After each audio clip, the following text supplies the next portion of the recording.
Guys, एक तो होने वाली है मंडे को मिड कैप निफ्टी की एक्सपायरी, उस बारे में डिटेल में एनालिसिस करेंगे। साथ ही साथ सबसे बड़ा दिग्गज बैंक जो है एचडीएफसी बैंक, उसके रिजल्ट आते हुए नजर आए हैं वीकेंड पे।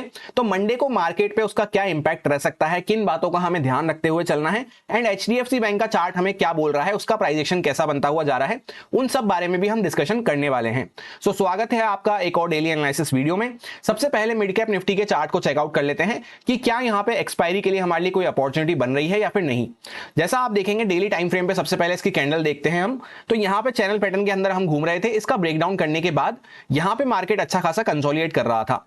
एग्जैक्टली इस लेवल के आसपास हम back to back resistance face कर रहे थे, अभी उसी लेवल के आसपास हम सपोर्ट फेस कर रहे हैं। तो ब्रॉड माइंडसेट को अगर हम प्रिपेयर करते हैं तो इस लेवल के नीचे ही कोई हमें वीकनेस का साइन मिल पाएगा, क्योंकि पहले ये हमारा रेजिस्टेंस बना हुआ था, अभी ये हमारा सपोर्ट बना हुआ है।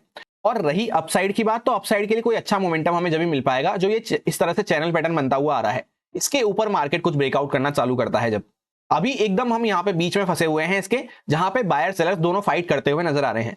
जैसा कि लास्ट फ्राइडे की कैंडल को भी आप चेकआउट कर सकते हैं, प्रॉपर एक डोजी टाइप ऑफ कैंडल यहाँ पे बनती हुई नजर आई है। और उसके पहले की कैंडल भी यहाँ पे कंफ्यूजिंग कैंडल्स हमें देखने को मिल रही थी। 1 आवर टाइम फ्रेम पे अगर चेकआउट करते हैं तो और भी अच्छे से आपको प्राइजेक्शन देखने को मिलेगा कि यहाँ पे एक अच्छा मूव हमें देखने को मिला। इस लेवल के आसपास से हमने ब्रेकआउट किया था, अभी उसी लेवल के आसपास हमने डॉट सपोर्ट लेके यहाँ पे खड़े हुए हैं। तो इस तरह का जो ये चैनल पैटर्न बनता हुआ आ रहा है यहाँ पे, इसका जब तक मार्केट ब्रेकआउट करना चालू नहीं करता है, ये kind of pole and flag pattern आपको देखने को मिल रहा होगा। अगर इस लेवल के नीचे हम यहाँ पे सस्टेन करना चालू करते हैं, तब इस चैनल पैटर्न की लोअर साइड तक वापस से हम जा सकते हैं। और अगर इसके हाई को ब्रेक करना चालू करते हैं, तभी कोई बाइंग का अच्छा मूव हमें मिल पाएगा। अभी इसके बीच में आप देख सकते हैं पूरा प्राइस यहाँ पे कंफ्यूज बना हुआ है। बीच का मोमेंटम आप चेकआउट कर सकते हैं, एकदम कंफ्यूजिंग मोमेंटम था। वापस से गैप डाउन खुले, थोड़ा नीचे गए, फिर वापस से ऊपर आके मार्केट ने क्लोज किया है। 15 मिनट टाइम फ्रेम पे हम आ चुके हैं। ये कुछ इंपॉर्टेंट लेवल्स रहेंगे जिन पे मैं ट्रेडिंग करते टाइम फोकस रखूंगा। 10,720 के आसपास एक लेवल है, 780 के आसपास एक रेजिस्टेंस है, उसके बाद 862 के आसपास एक रेजिस्टेंस हमें देखने को मिल रहा है। डाउन साइड पे सपोर्ट की अगर बात करते हैं तो 576 के आसपास एक सपोर्ट है, उसके बाद 500 का साइकोलॉजिकल लेवल निकल के आता है, फिर 430 के आसपास एक सपोर्ट हमें देखने को मिल रहा है। वैसे तो जैसा ब्रॉड माइंडसेट में हमने डिस्कस करा कि कोई अच्छी अपॉर्चुनिटी तो हमें यहाँ पे एक्सपायरी के लिए देखने को नहीं मिल रही है, मार्केट एक चैनल के अंदर में घूमता हुआ नजर आ रहा है। फिर भी यहाँ पे इंट्राडे कंडीशंस किस तरह से बन सकती हैं, छोटे मोटे मूव के लिए हम प्लान कर सकते हैं किस तरह से। जैसे यहाँ पे अगर हम फ्लैट प्राइस के आसपास ओपन हो जाते हैं, वापस से मार्केट अपने हाई को क्रॉस करना चालू करता है, तो थोड़ा सा पॉजिटिव साइड पे हमारा प्लान रह सकता है, जहां पे इस चैनल की हायर साइड तक हम पहुंच सकते हैं। हर छोटे टारगेट्स पे हमें ट्रेल करते हुए चलने की जरूरत है, क्योंकि कोई बड़ा मूव तो हम जब भी प्लान कर पाएंगे जब मार्केट इसके ऊपर ब्रेकआउट करके इस टाइप का प्राइजेक्शन बनाना चालू करता है। अब सपोज डायरेक्टली हम गैप अप खुल जाते हैं इस जोन में कहीं पे, तो ये हमारा यहाँ पे एक रेजिस्टेंस लेवल हो सकता है। यहाँ पे मार्केट अगर थोड़ी देर होल्ड कर जाता है, थोड़ा बायर सेलर्स की फाइट होती है, उसके बाद अगर इसको ब्रेकआउट कर रहा है, तो हमारा बाइंग साइड पे प्लान रह सकता है, जहां पे ये जो ऊपर के सेलर्स वगैरह बैठे हैं, इनकी पोजीशन खतरे में आ सकती है। तो गैप अप में सिंपली हमें 5-7 मिनट 10 मिनट वेट करना है। उसके बाद अगर मार्केट वहीं पे सस्टेन कर रहा है तो ब्रेकआउट के बाद हम बाय कर सकते हैं, या फिर अगर मार्केट डायरेक्टली गैप अप खुल के यहाँ पे नीचे निकलना चालू कर रहा है, तो सेकंड प्राइजेक्शन के साथ हम यहाँ पे शॉर्ट प्लान कर सकते हैं। उसमें वापस से हम चैनल के अंदर में ही आगे होंगे, तो छोटे मोटे टारगेट्स पे हमें लॉक करते हुए या ट्रेल करते हुए चलने की जरूरत रहेगी। अब सपोज डायरेक्टली हम गैप डाउन खुल जाते हैं, तो यहाँ पे ये सारे जो बायर्स आए हैं, इनकी पोजीशन खतरे में आ सकती है। तो फिर यहाँ से अगर इसका ब्रेकडाउन होना चालू होता है, तो यहाँ पे सेलिंग का प्रेशर बन सकता है। अब एचडीएफसी बैंक की अगर हम बात करते हैं, तो इसके रिजल्ट्स आते हुए नजर आए हैं। सबसे पहले आपके सामने यहाँ पे स्क्रीन पे शो हो रहे होंगे रिजल्ट। एक लाइन में अगर कंक्लूजन आपको बताऊं पूरे रिजल्ट का, तो काफी ज्यादा एवरेज रिजल्ट है।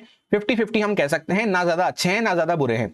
पर इसको अगर हम एस्टीमेट से कंपेयर करते हैं, किसका एस्टीमेट, सीएनबीसी के एनालिस्ट्स का एस्टीमेट, उससे ये हमें काफी ज्यादा कम देखने को मिल रहे हैं। उन्होंने 18,300 करोड़ के आसपास का एस्टीमेट लगाया था, और एक्चुअल में जो प्रॉफिट होता हुआ नजर आया है वो 16,511 करोड़ के आसपास हमें देखने को मिला है। तो लगभग 1800 करोड़ समथिंग, 1850 करोड़ से वहां पे हमें कम देखने को मिल रहा है प्रॉफिट। अगर समरी आप देखना चाहते हैं रिजल्ट की, तो मैं यहां पे आपके सामने उसको भी प्लेस कर दूंगा। मनी कंट्रोल उसका सोर्स है। अब काफी सारे लोग रिजल्ट को इंटरप्रेट करते टाइम सबसे बड़ी गलती ये कर रहे हैं कि वो ईयर ऑन ईयर बेसिस पे, वाई ऑन वाई बेसिस पे कंपेयर कर रहे हैं। तो उसके अकॉर्डिंग अगर हम देखते हैं, तो बहुत अच्छा रिजल्ट आपको देखने को मिलेगा कि बहुत अच्छी ग्रोथ होती हुई नजर आई है लास्ट साल के कंपेयर में। पर ये करना बिल्कुल ही गलत है, क्योंकि जैसा आपको याद होगा, जो लोग पुराने जुड़े हुए हैं स्टॉक मार्केट से, रिसेंटली एचडीएफसी लिमिटेड और एचडीएफसी बैंक का मर्जर होता हुआ नजर आया था। तो उस मर्जर के बाद जो एचडीएफसी लिमिटेड के जो एसेट्स वगैरह थे, वो सब भी इसमें ऐड होते हुए नजर आए थे। तो उसके अकॉर्डिंग यहाँ पे हमें काफी ज्यादा चेंजेस देखने को मिल रहे हैं। तो ईयर ऑन ईयर बेसिस पे कंपेयर करना बहुत ही गलत हो जाता है, क्योंकि लास्ट ईयर ये अलग अलग एंटिटी थे, अभी दोनों एक एंटिटी हो चुके हैं। आई होप आप बात को समझ पा रहे होंगे। तो इन शॉर्ट हम ऐसा कह सकते हैं काफी एवरेज रिजल्ट है। प्रॉफिट वगैरह में थोड़ी बहुत हमें ग्रोथ देखने को मिल रही है, कोई ज्यादा अच्छी ग्रोथ नहीं है, कोई ज्यादा अच्छी नेगेटिविटी भी नहीं देखने को मिल रही है। अब जैसा कि रिजल्ट क्या रहे उससे हमें कोई भी मतलब नहीं है, हमें सिंपली मतलब है कि मार्केट किस तरह से रिएक्ट कर सकता है इन रिजल्ट पे। तो उसके लिए हमें अंडरस्टैंड करना होगा प्राइस एक्शन को, क्योंकि प्राइस एक्शन पे सारी बातें आपको समझ में आ जाएगी। जैसे सबसे पहले यहाँ पे एक बार वीकली चार्ट पे इसके नजर डाल लेते हैं। वीकली चार्ट पे आपको देखने को मिलेगा पहले एक अच्छा मूव करने के बाद मार्केट यहाँ पे एक रेंज के अंदर में कंसोलिडेट कर रहा है। काफी बड़ी रेंज हमें देखने को मिल रही है, जहां पे 1300 के आसपास का हमारा लोअर साइड है और हायर साइड हमें 1700 के आसपास की देखने को मिल रही है। तो इसी के बीच में मार्केट यहाँ पे काफी लंबे टाइम से कंसोलिडेट कर रहा है, ऑलमोस्ट 2021 के आसपास से, जहां पे बार बार बॉटम साइड पे हमें यहाँ पे सपोर्ट देखने को मिल जाते हैं इस जोन के आसपास, और हायर साइड पे बार बार इस जोन के आसपास हमें रेजिस्टेंस देखने को मिलते रहते हैं। अब थोड़ा सा और हम जूम करते हैं तो आपको रिसेंटली क्या देखने को मिलेगा कि एक शार्प फॉल होता हुआ यहाँ पे नजर आया था। शार्प फॉल होने के बाद अभी मार्केट रिट्रेसमेंट लेके अपना यहाँ पे खड़ा हुआ है।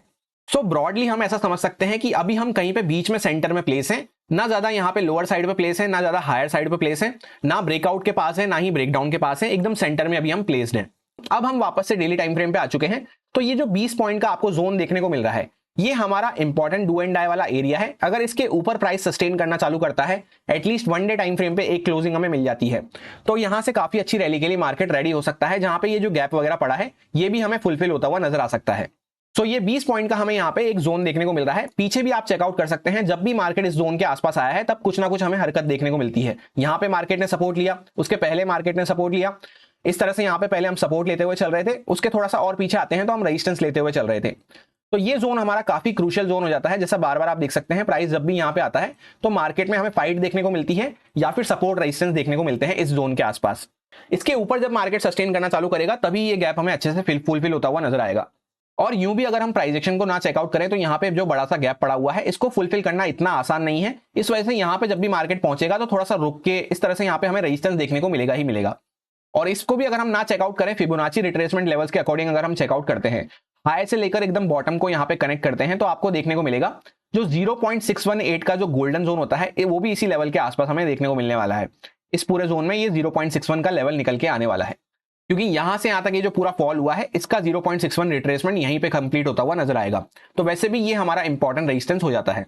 अब जैसा कि प्राइस एक्शन हमने समझ लिया कि कहां पे अभी हम स्टैंड कर रहे हैं, इसके बाद आता है कि मंडे को मार्केट में यहां पे किस तरह से रिएक्शन रह सकता है। सबसे पहले फ्राइडे की कैंडल को अगर आप चेकआउट करते हैं तो काफी बड़ी कैंडल बनती हुई नजर आई है। 2-2.5% के आसपास एचडीएफसी बैंक पॉजिटिव था। 2-2.5% का मूव इंट्राडे में काफी बड़ा मूव हो जाता है एचडीएफसी बैंक के लिए। अब इसके पीछे की साइकोलॉजी अगर हम समझते हैं तो यहाँ पे जो बाइंग होती हुई नजर आई है, किसी ना किसी बड़े पार्टी को, किसी ना किसी बड़े प्लेयर को पहले से ये बात पता है कि या तो मार्केट गैप अप खुलने वाला है यहाँ पे, जिस वजह से उनको अच्छा प्रॉफिट देखने को मिल सकता है, या फिर इसके बाद यहाँ पे नेक्स्ट क्वार्टर तक धीरे धीरे करता हुआ ऊपर जाने वाला है। क्योंकि जो रिजल्ट के बेसिस पे हमें बाइंग देखने को मिलती है वो जनरली इसलिए होती है कि या तो नेक्स्ट डे गैप अप वगैरह खुल के यहाँ पे प्रॉफिट बुक कर लेंगे बड़े प्लेयर्स, या फिर दूसरा होता है कि लॉन्ग टर्म इन्वेस्टमेंट अगर किसी ने किया है इसके अंदर में तो वो over the quarter, over the year यहाँ पे इसकी ग्रोथ देख रहा है। क्योंकि इन्वेस्टमेंट 1-2 दिन 3 दिन के लिए नहीं किया जाता है, इन्वेस्टमेंट किया जाता है हफ्तों के लिए, महीनों के लिए, एटलीस्ट एक क्वार्टर तक के लिए, जहां पे नेक्स्ट रिजल्ट हमारे सामने नहीं आ जाते हैं। तो जिसने भी यहां पे बाइंग करी है वो ये एक्सपेक्ट कर रहा है कि या तो next day market gap up खुलेगा या फिर ओवर द लंबे टाइम पे यहां पे मार्केट एक अच्छा मूव करने वाला है। जैसा कि इसके रिजल्ट आते हुए नजर आए हैं तो हाई चांसेस यही है कि या तो ये गैप अप खुलेगा डायरेक्टली या फिर गैप डाउन खुलेगा। फ्लैट खुलने के चांसेस बहुत कम हो जाते हैं।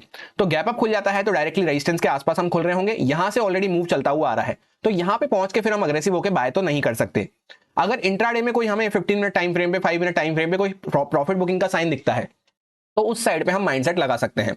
और अगर गैप डाउन खुल जाएंगे डायरेक्टली तो बड़ी सी कैंडल के बीच में हम खुल रहे होंगे, तो यहां पे भी हम ना अग्रेसिव होकर बाय कर सकते हैं ना ही सेल कर सकते हैं। हमें वेट करना होगा 10-15 मिनट कि यहां पे वॉलिटिलिटी कूल ऑफ हो जाए, उसके बाद मार्केट इस पे किस तरह से रिएक्ट कर रहा है उस अकॉर्डिंग हम काम कर सकते हैं। बस ये बात का हमें ध्यान रखना है कि बैंक निफ्टी में अगर हम ट्रेड करते हैं, जैसे मैं पर्सनली बैंक निफ्टी में ट्रेड करता हूं, तो उसका ये एक हैवी वेटेज वाला बैंक है, तो इस पे कल के दिन हमें स्पेशल फोकस रखना है मंडे के दिन पे, क्योंकि इसकी हलचल पे काफी ज्यादा डिपेंड करेगा बैंक निफ्टी का मूव। बाकी ये बात मैं आपको पहले भी कई बार बता चुका हूं कि रिजल्ट बेसिस पे सिर्फ प्योरली रिजल्ट को देखते हुए हमें ट्रेड नहीं करना होता है, क्योंकि कभी कभी एक बहुत अच्छा रिजल्ट आता हुआ नजर आएगा पर वहां पे एक प्रॉफिट बुकिंग हमें देखने को मिल जाएगी, बहुत बेकार रिजल्ट आता हुआ नजर आएगा और वहीं से मार्केट बढ़ना चालू कर देगा। तो इस तरह का यहाँ पे मैनिपुलेशन, इस तरह का हमें देखने को मिलता रहता है। वैसे भी आप देखेंगे तो यहाँ पे ऑलरेडी बाइंग होना चालू हो चुकी है, तो किसी ना किसी को पहले से पता रहते हैं रिजल्ट, तो रिजल्ट बेसिस पे हम काम ना करते हुए प्राइस एक्शन को अगर फॉलो करते हैं कि मार्केट उस पर किस तरह से रिएक्ट कर रहा है, अगर गैप अप खुल के नीचे आ रहा है तो सेलिंग साइड पे हम प्लान कर सकते हैं। इस तरह से हमें प्लान करने की जरूरत है। और सिर्फ बैंक निफ्टी ही नहीं, निफ्टी 50 में भी काफी हैवी वेटेज ये रखता है, तो दोनों को हिलाने का ये दम रखता है, इसलिए हमें खास फोकस रखना है मंडे को इस पे। दोनों का एनालिसिस ऑलरेडी अपलोड कर दिया गया था। रिजल्ट के बेसिस पे एनालिसिस में बैंक निफ्टी वगैरह के कोई भी चेंजेस नहीं है, एज इट इज मैं काम करने वाला हूं प्राइस एक्शन को फॉलो करते हुए, एक्सपीरियंस को फॉलो करते हुए, क्योंकि प्योरली रिजल्ट बेसिस पे अगर हम ट्रेड करते हैं तो हमारे ट्रैप होने के चांसेस काफी ज्यादा बड़े रहते हैं। यही मेरा सिंपल सा एनालिसिस बन रहा था, अगर आपको अच्छा लगा हो तो आप इसको फॉलो कर सकते हैं, प्योरली अपने रिस्क पे, अपने रिस्क मैनेजमेंट को फॉलो करते हुए, स्टॉप लॉसेस वगैरह अच्छे से फॉलो करते हुए। Happy Monday, thank you.